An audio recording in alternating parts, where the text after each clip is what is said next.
Hi friends, எல்லாருக்கும் வணக்கம்.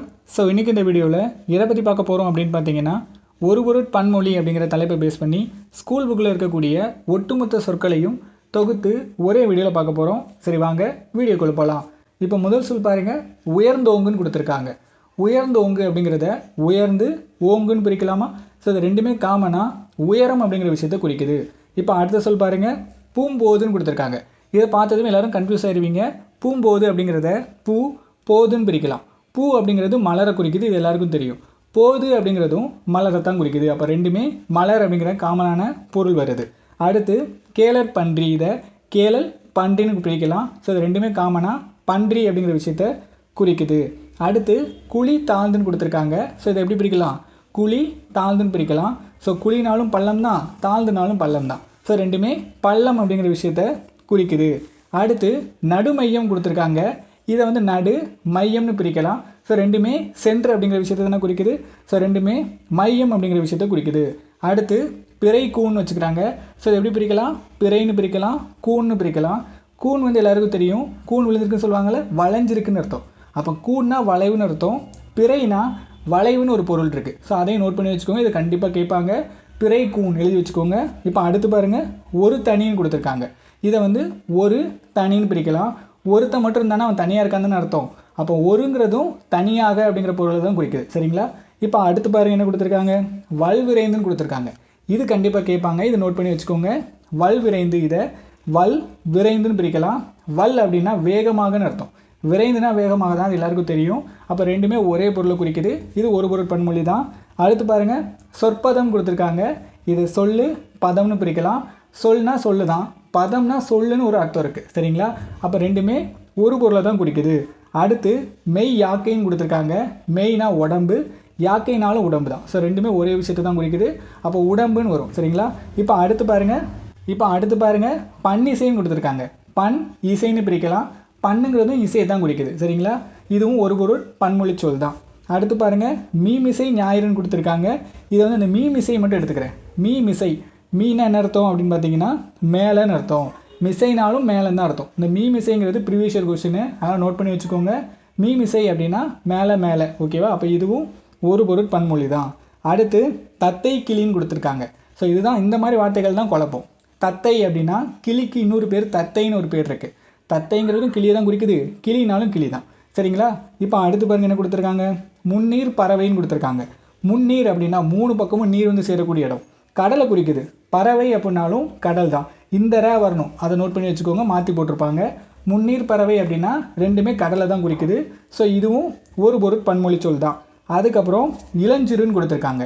இள அப்படின்னா இதை ரெண்டாக பிரிப்போம். ஒன்று இளமை, இன்னொன்று சிறுன்னு பிரிப்போம். இளமைனா சின்ன பசங்க தான் அர்த்தம், சிறுனா சொல்லவே வேணாம், அது சின்ன பசங்களை தான் குறிக்குது. அப்போ ரெண்டுமே எதை குறிக்குது? இளமை பருவத்தை குறிக்குது. இப்போ அடுத்து பாருங்கள், வாடி வதங்கின்னு கொடுத்துருக்காங்க. இதை வாடி வதங்கின்னு ரெண்டாக பிரிக்கலாம். வாடுதல்னா முகம் வாடுறது, வதங்குறதுனா போய் வந்திருக்கிறேன் அப்படிம்பாங்கல்ல, அதுவும் வாடுதல் தான் குறிக்குது. அப்போ இதுவும் ஒரு பொருள் பன்மொழி சொல் தான். அடுத்து முக்கியமானது, இது ப்ரீவியஸ் கொஸ்டினில் கேட்டது, காத்தோம்பல்னு கொடுத்துருப்பாங்க. இது பிரிக்கும்போது காற்று ஓம்பல்னு பிரிக்கணும். காற்று அப்படின்னா காப்பாற்றுறது, ஓம்பல்னாலும் காப்பாற்றுறது தான். ஸோ ரெண்டுமே பாதுகாப்பு அப்படிங்கிற விஷயத்த குறிக்குது. இப்போ அடுத்து பாருங்கள், ஆசான் குருன்னு கொடுத்துருக்காங்க. ஆசான் அப்படின்னா ஆசிரியரை குறிக்குது, குருனால ஆசிரியர் தானே, அப்போ ரெண்டும் ஒரு பொருளை தான் குறிக்குது. அதுக்கப்புறம் நித்திரை தூக்கம் கொடுத்துருக்காங்க. ஸோ நித்திரையிலேருந்து எழுந்துட்டியான்னு கேட்பாங்கல்ல, ஸோ நித்திரை அப்படிங்கிறதும் தூக்கத்தை தான் குறிக்குது. ஸோ ரெண்டு விஷயமுமே தூக்கம் அப்படிங்கிற விஷயத்தை தான் குறிக்குது. அதை சொல்ல போனால் உறக்கம். அடுத்தது கவி பாட்டுன்னு கொடுத்துருக்காங்க. இதை கவி பாட்டுன்னு பிரிக்கலாம். ஸோ ரெண்டுமே பாடல் பாடுறது தான் குறிக்குது. அப்போ ரெண்டுத்துக்கும் காமனான பொருள் பாடல்னு அர்த்தம். அடுத்தது புத்தக ஏடுன்னு கொடுத்துருக்காங்க. இதை புத்தகம் ஏடுன்னு பிரிக்கலாம். ஸோ ரெண்டு விஷயமுமே புத்தகம், அதாவது நூல் அப்படிங்கிற பொருளை தான் குறிக்குது இல்லையா? அடுத்து ஆகாய வானம் கொடுத்துருக்காங்க. ஸோ எப்படி பிரிப்பீங்க? ஆகாயம் வானம் பிரிப்பீங்களா? ஸோ ரெண்டுமே வானம் அப்படிங்கிற ஒரே பொருளை தான் குறிக்குது. அடுத்தது சாரீர உடம்புன்னு கொடுத்துருக்காங்க. இதை சாரீரம் உடம்புன்னு பிரிக்கலாம். ஸோ ரெண்டுமே உடல் அப்படிங்கிற காமனான விஷயத்தை தான் குறிக்குது. அடுத்து பிறை நிலவுன்னு கொடுத்துருக்காங்க. இதை பிறை நிலவுன்னு பிரிக்கலாம். பிறைனாலும் நிலவுன்னு தான் அர்த்தம். சரிங்களா? ஓகே, அப்போ இந்த ரெண்டு விஷயமே காமனாக நிலவு அப்படிங்கிற பொருளை குறிக்குது.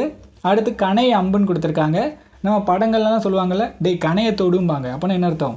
அம்பை தொடுன்னு தான் அர்த்தம். அப்போ கணை அப்படிங்கிற வார்த்தை அம்பை தான் குறிக்குது. அப்போ ரெண்டுமே அம்பு அப்படிங்கிற ஒரு பொதுவான விஷயத்தை குறிக்குது. அடுத்து வெர்பு மலைன்னு கொடுத்துருக்காங்க. இதை வந்து வெர்பு மலைன்னு பிரிக்கலாம். ஸோ வெர்பு அப்படின்னாலும் மலைன்னு ஒரு பொருள் வரும். சரிங்களா? அப்போ ரெண்டுமே மலை அப்படிங்கிற ஒரு விஷயத்தை தான் குறிக்குது. அதுக்கப்புறம் நிகர் ஒப்புன்னு கொடுத்துருக்காங்களா? ஸோ இதை பிரிக்கும்போது நிகர் ஒப்புன்னு பிரிக்கலாம். நிகர்னா சரி சமம்னு அர்த்தம், ஒப்புனாலும் சமமாக இருக்காங்கன்னு அர்த்தம். அப்போ இந்த ரெண்டு விஷயமே ஒப்புமைப்படுத்துதல் அப்படிங்கிற ஒரு காமனான பொருளை தான் குறிக்குது. அடுத்து ஈன இனிது அப்படி சொல்லி கொடுத்துருக்காங்க. ரொம்ப சிம்பிள். ஈன இழிது அப்படின்னா இதை ஈனம் ப்ளஸ் இழிவுன்னு பிரிக்கலாம். ஈனம் அப்படின்னா என்ன அர்த்தம்? இதே என்னடா இவ்வளோ ஈனத்தனமாக நடந்துக்கிற அப்படிமோல. ஸோ ரெண்டுமே இழிவு அப்படிங்கிற ஒரு காமனான பொருளை தான் குறிக்குது. சரி, அடுத்து களிப்பெரும் காரிகைன்னு கொடுத்துருக்காங்க. ஸோ களி அப்படின்னா என்ன அர்த்தம் அப்படின்னு பார்த்தீங்கன்னா மிகுதியானன்னு அர்த்தம். நம்ம சொல்லுவோம்ல களி கூறுலாம் சொல்லுவோம் இல்லையா? அப்போ களி அப்படின்னா மிகுதியானன்னு அர்த்தம். பெரும்னா தெரியும், நம்ம சொல்லுவோம்ல பெரும்பாலான அப்படிங்கிற ஒரு வார்த்தை யூஸ் பண்ணுவோம். அப்போ அதிகபட்சமான அப்படிங்கிறதுக்கு தான் பெரும்னு சொல்லுவோம். அப்போ ரெண்டுமே மிகுதியான அப்படிங்கிற ஒரு காமனான வார்த்தையை தான் குறிக்குது. சரிங்களா? அடுத்து சால மிகுந்து அப்படின்னு கொடுத்துருக்காங்க. இதை சால மிகுந்துன்னு பிரிக்கலாம். ஸோ ரெண்டுமே மிகுந்து அப்படின்னா மிகுதியானன்னு அர்த்தம். நான் சொன்னேன்ல களி கூர் தவ நனி சாலை இது எல்லாமே மிகுதியானங்கிற ஒரு பொருளை தான் குறிக்கும். அப்போ சாலை அப்படிங்கிறதும் மிகுதியான. அடுத்து நிவந்தோங்கும், இதை தான் எல்லோரும் தப்பு பண்ணுவாங்க. ஸோ இதை பிரிக்கும்போது நிவந்து ப்ளஸ் ஓங்குன்னு பிரிக்கணும். நிவந்து அப்படின்னா உயர்ந்துன்னு அர்த்தம். நோட் பண்ணி வச்சுக்கோங்க. நிவர்ந்துன்னு என்ன அர்த்தம்? உயர்ந்துன்னு அர்த்தம். ஸோ ஓங்குன்னா தெரியும், ஓங்கி வளர்ந்துன்னு சொல்லுவோம். அதுவும் உயர்ந்து அப்படிங்கிற ஒரு பொருளை தான் குறிக்குது. இப்போ அடுத்து அழகு பொழிவுன்னு கொடுத்துருக்காங்க. இதை அழகு பொழிவுன்னு பிரிக்கலாம். அழகுனா அழகாக இருக்காங்கன்னு அர்த்தம், பொழிவாக இருக்காங்கன்னு என்ன அர்த்தம்? அதுவும் அழகைத்தான் குறிக்குது. அப்போ அழகு பொழிவு ரெண்டு வார்த்தையுமே அழகு அப்படிங்கிற ஒரு காமனான வார்த்தையை தான் குறிக்குது. அடுத்து ஊன் உண்டின்னு கொடுத்துருக்காங்க. ஸோ இதை பிரிக்கும்போது ஊன் உண்டின்னு பிரிக்கணும். உண்டி அப்படின்னா உணவுன்னு அர்த்தம், ஊனாலும் உணவுன்னு தான் அர்த்தம். சரிங்களா? அப்போ ரெண்டுமே காமனாக உணவு அப்படிங்கிற விஷயத்த குறிக்குது. அடுத்து இரைச்சல் ஒலின்னு கொடுத்துருக்காங்க. இதை பிரிக்கும்போது இரைச்சல்னு பிரிக்கலாம், ஒலின்னு பிரிக்கலாம். ஒலியை சத்தம்னு சொல்லுவோமா? சத்தம் அதிகமாக இருக்கும்போ. ஸோ இரைச்சல் அதிகமாக கேட்டாலும் அதையும் சத்தம்னு சொல்லுவோம். அப்போ ரெண்டுமே சத்தம் அப்படிங்கிற ஒரு காமனான விஷயத்தை தான் குறிக்குது. அடுத்து ப்ரீவியஸ் இயர் கொஸ்டினில் கேட்டது பூன் அணின்னு கொடுத்துருக்காங்க. இதை பிரிக்கும்போது பூன் ப்ளஸ் அணின்னு பிரிக்கணும். பூன் அப்படின்னா பூண்டுதல்னு சொல்லுவோம். ஸோ அந்த ஆடை பூண்டு விட்டால் அப்படிம்பாங்க. அப்போ ஆடை அணிந்து விட்டால்னு அர்த்தம். அணின்னா நமக்கு தெரியும், அணிதல்ங்கிற பொருள் தான் வரும். அப்போ ரெண்டுமே அணிதல் அப்படிங்கிற ஒரு விஷயத்த காமனாக குறிக்குது. இதை நோட் பண்ணி வச்சுக்கோங்க. சரிங்களா? அடுத்து அருள் இரக்கம் கொடுத்துருக்காங்க. இதை பிரிக்கும்போது அருள் ப்ளஸ் இரக்கம்னு பிரிக்கணும். அருள்னா என்ன அர்த்தம்? கடவுளோட அருள் என் மேலே இருந்துச்சுன்னு சொல்லுவாங்க. அப்போ என்ன அர்த்தம்? கடவுளோட இரக்கம் என் மேலே இருந்துச்சுன்னு தான் அர்த்தம். அப்போ இது ரெண்டுமே இரக்கம் அப்படிங்கிற ஒரு காமனான விஷயத்தை தான் குறிக்குது. அடுத்து அக்னி தீன்னு கொடுத்துருக்காங்க. இதை பிரிக்கும்போது அக்னி தீன்னு பிரிக்கணும். ஸோ அக்னின்னா எல்லாருக்கும் தெரியும், நெருப்பை தான் அக்னின்னு சொல்லுவோம் இல்லையா? அப்போ ரெண்டுமே நெருப்பு அப்படிங்கிற ஒரு விஷயத்தை தான் குறிக்குது. அடுத்து சுடர் ஒளின்னு கொடுத்துருக்காங்க. இது ப்ரீவியஸ் இயர் கொஸ்டின். இதை பிரிக்கும்போது சுடர் ப்ளஸ் ஒளின்னு பிரிக்கணும். அந்த தீபத்தோட சுடர் அழகாக இருந்துச்சும்பாங்க. அப்புறம் என்ன அர்த்தம்? அந்த தீபத்தோட ஒளி அழகாக இருந்துச்சுன்னு அர்த்தம். அப்போ ரெண்டுமே ஒளி அப்படிங்கிற ஒரு விஷயத்தை தான் குறிக்குது. சரிங்களா? இப்போ அடுத்து தொண்டு வேலைன்னு கொடுத்துருக்காங்க. இதை பிரிக்கும்போது தொண்டு வேலைன்னு பிரிக்கணும். தொண்டு செய்கிறதுன்னு சொல்லுவாங்கள்ல, அப்படின்னா என்ன அர்த்தம்? பணி செய்கிறதுன்னு அர்த்தம். அந்த கடவுளுக்கு நான் தொண்டு செஞ்சேன்பாங்க. அப்போ அந்த கடவுளுக்கு பணி செஞ்சாங்கன்னு அர்த்தம் இல்லையா? அப்போ ரெண்டுமே பணி அப்படிங்கிற ஒரு விஷயத்தை தான் குறிக்குது. அடுத்து நாகிலம் கமுகு அப்படின்னு சொல்லி கொடுத்துருக்காங்க. இது வந்து இந்த நாகிலம் அப்படிங்கிற வார்த்தையை மட்டும் எடுத்துப்போம். இதை நாகு ப்ளஸ் இளம் அப்படின்னு பிரிக்கலாம். இந்த நாகு அப்படிங்கிற வார்த்தை இளமைன்ற ஒரு பொருள் இருக்குது. அப்போ நாகு அப்படின்னு என்ன அர்த்தம்? இளமை. இதை நோட் பண்ணி வச்சுக்கோங்க, கண்டிப்பாக கேட்பாங்க. நாகிலம் கமுகு அப்படிங்கிறது ஒரு பொருட் பன்மொழி சொல் தான். சரிங்களா? இது ரெண்டுமே இளமை அப்படிங்கிற வார்த்தையை குறிக்குது. அடுத்தது தொழுது வணங்கின்னு கொடுத்துருக்காங்க. ரொம்பவே சிம்பிள். நம்ம யூஸ் பண்ணுவோம்ல, நான் கடவுளை தொழுதுட்டு வந்தேன் அப்படிம்பாங்க. அப்படின்னா என்ன அர்த்தம்? கடவுளை கும்பிட்டுட்டு வந்தாங்கன்னு தானே அர்த்தம். அப்போ தொழுது வணங்கி அப்படிங்கிற இந்த ரெண்டு வார்த்தைகளுமே வணங்குதல் அப்படிங்கிற ஒரு பொருளை தான் குறிக்குது. அதுக்கப்புறம் மலை உச்சின்னு கொடுத்துருக்காங்க. இதில் தான் எல்லோரும் தப்பு பண்ணுவாங்க. மலையோட உச்சின்னு நினச்சிட்டு இது ஒரு பொருள் பன்மொழி கிடையாதுன்றுவாங்க. அப்படி சொல்லக்கூடாது. இதை வந்து மலை உச்சின்னு ரெண்டாக பிரிக்கலாம். மலைக்கு உயரம் அப்படின்னு ஒரு பொருள் இருக்குது, உச்சினாலும் உயரம் தான். அப்போ ரெண்டுமே ஒரே பொருளை தான் குறிக்குது. அப்போ மலை உச்சி அப்படிங்கிறது ஒரு பொருட் பன்மொழி சொல் தான். சரிங்களா? அதை நோட் பண்ணி வச்சுக்கோங்க, கண்டிப்பாக கேட்பாங்க. அடுத்து மறை வேதம் கொடுத்துருக்காங்க. நான் மறைன்னு சொல்லுவாங்க. அப்படின்னா 4 வேதம்னு அர்த்தம் இல்லையா? அப்போ மறை அப்படிங்கிற டேமும் வேதம் அப்படிங்கிற டேமை தான் குறிக்குது. அப்போ மறை வேதம் அப்படிங்கிறது வேதம். சரிங்களா? அடுத்து ஞான அறிவு. இதை நோட் பண்ணிக்கோங்க. ஞானம் அறிவுன்னு எழுதிக்கலாம். ஞானம்னா என்ன அர்த்தம்? நல்ல ஞானம் பெற்றிருக்கான் அப்படிம்பாங்க. அப்போ என்ன அர்த்தம்? நல்ல அறிவு பெற்றிருக்கான்னு அர்த்தம். அப்போ ரெண்டு விஷயமுமே அறிவு அப்படிங்கிற ஒரு காமனான விஷயத்தை தான் குறிக்குது. அப்போ ஞான அறிவு அப்படிங்கிறதுக்கு அறிவுன்னு வரும். அடுத்து இறை அரசன். இது எப்படி ஞாபகம் வச்சுக்கலாம் அப்படின்னு பார்த்தீங்கன்னா, இறை அரசன் பிரிக்கலாம்.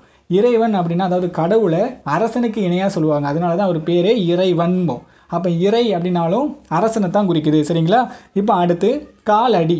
ஸோ இதை கால் அடின்னு பிரிக்கலாம். கால்னா பாதத்தை குறிக்குது.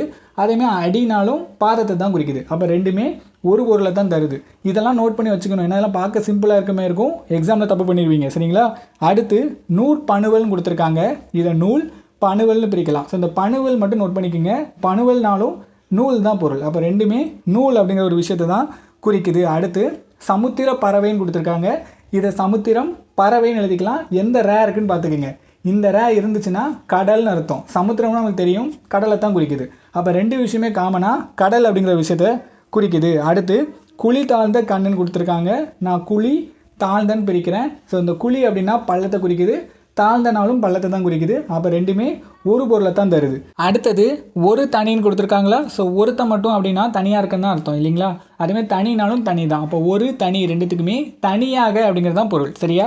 இப்போ அடுத்து பாருங்கள், ஓங்கி உயர்ந்தன்னு கொடுத்துருக்காங்க. இதை பிரிக்கும்போது ஓங்கி உயர்ந்தன்னு பிரிக்கணும்.